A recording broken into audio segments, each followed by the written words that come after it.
I'm Kari Samuels, your intuitive counselor and happiness coach with your February forecast. And yes, it's February already. This year is flying by. And that's not to say it is not action-packed. This is a year where we are going to have so much adventure, and I'm sure you can feel it already. There's a little bit of intensity to this year. As I mentioned before, 2018 is an 11 universal year, which is a master number. So you're mastering your energy. So there's more opportunities and also more challenges. And then this month we're going to have a little bit of both of those as well.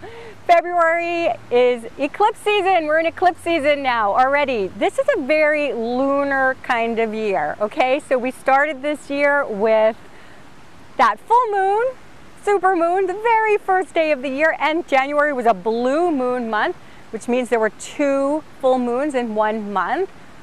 That last one was an eclipse, a full moon lunar eclipse. So eclipses happen 2 weeks apart. So this first 2 weeks of February, we're in that whole eclipse zone.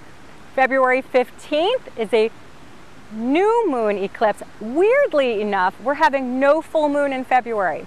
2 blue moons, 1 blue moon, which means we have 2 full moons in January, 2 full moons in March, no full moons in February. But that's not without its lunar energy. We have plenty of it. And it's, in fact, 2018, because this is the 18th year of our century, 18 in the tarot is the card of the moon.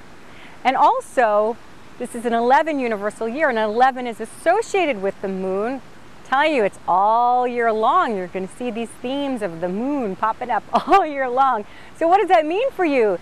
More emotions, more psychic energy, more attunement, and also more unpredictable energy. You know, when we have that full moon, like what? People can be like crazy pants, and there's like unpredictableness and higher octave emotions, but it's also a time of culmination and celebration and cultivation and fertility and bounty. So there's all that goes with it.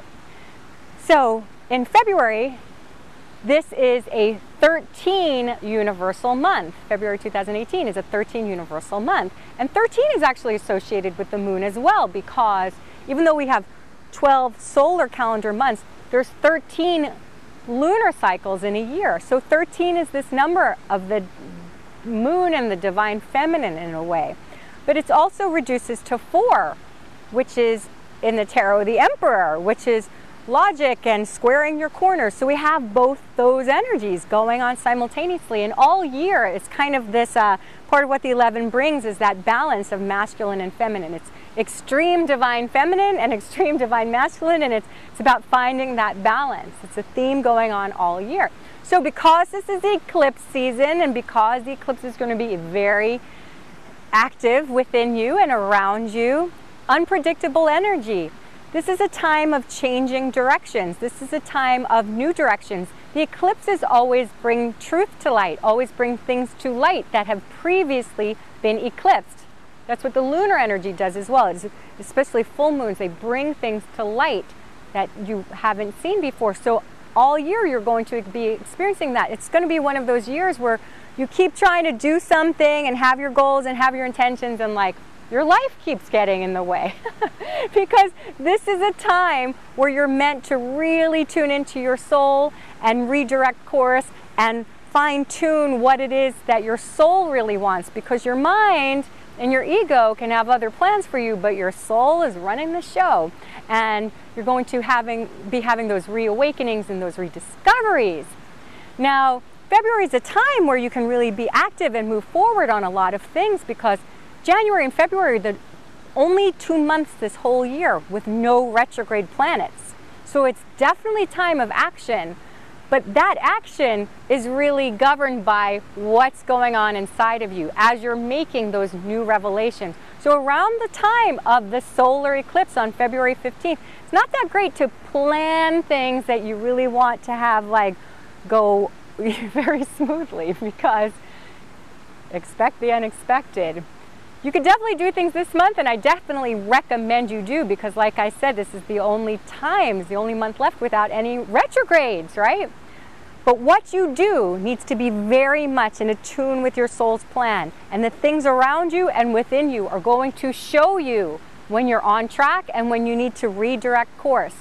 Definitely a time of new directions, definitely a time of new insights and revelations, wonderful discoveries. So pay attention.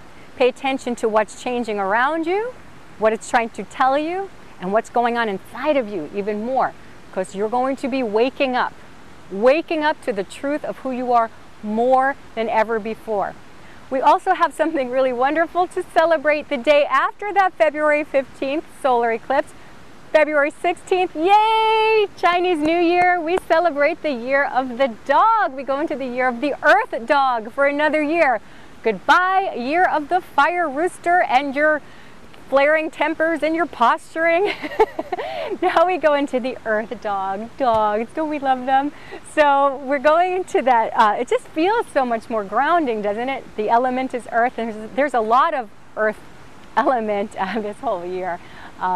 We're going into the earth dog, and dogs are also very psychically attuned. They can smell and hear and see things that we really can't see with our senses. So this is really about reading body language and paying attention to what's going on beneath the surface. Now, dogs are really, if you want to train a dog or have a dog in any kind of way, you need to be an authority so that they feel safe and they know what cues to listen to.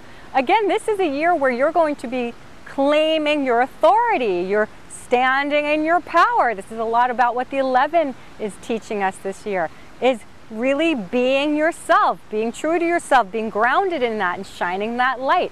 Now, dogs run in packs, right? This is a very social year.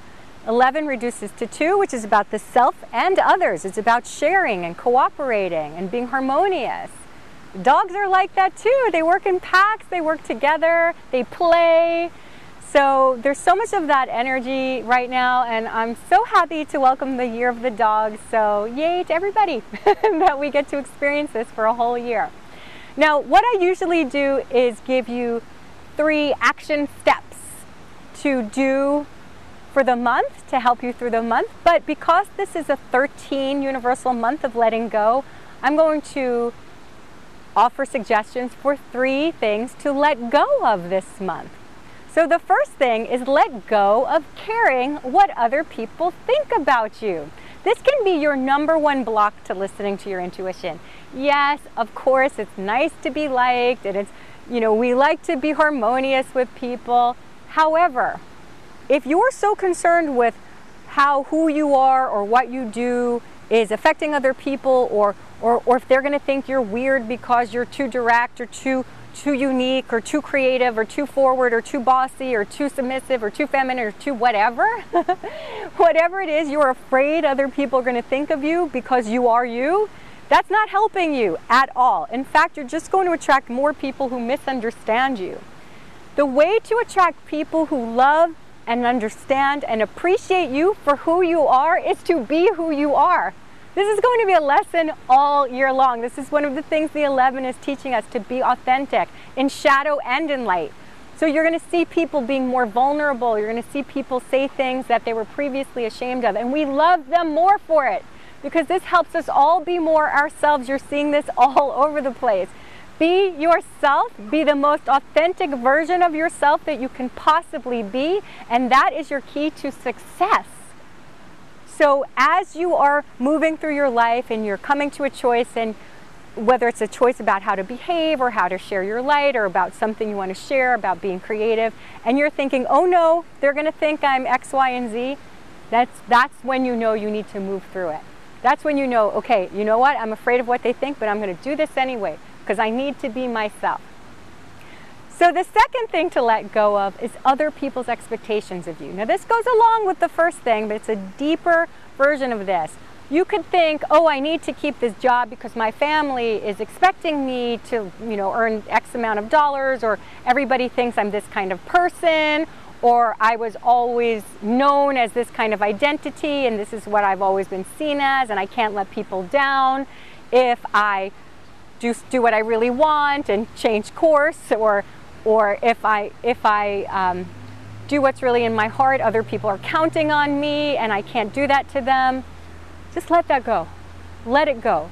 Because the more true you are to yourself, the better you are to yourself and you do what's in your heart, it always benefits every single person around you and all beings.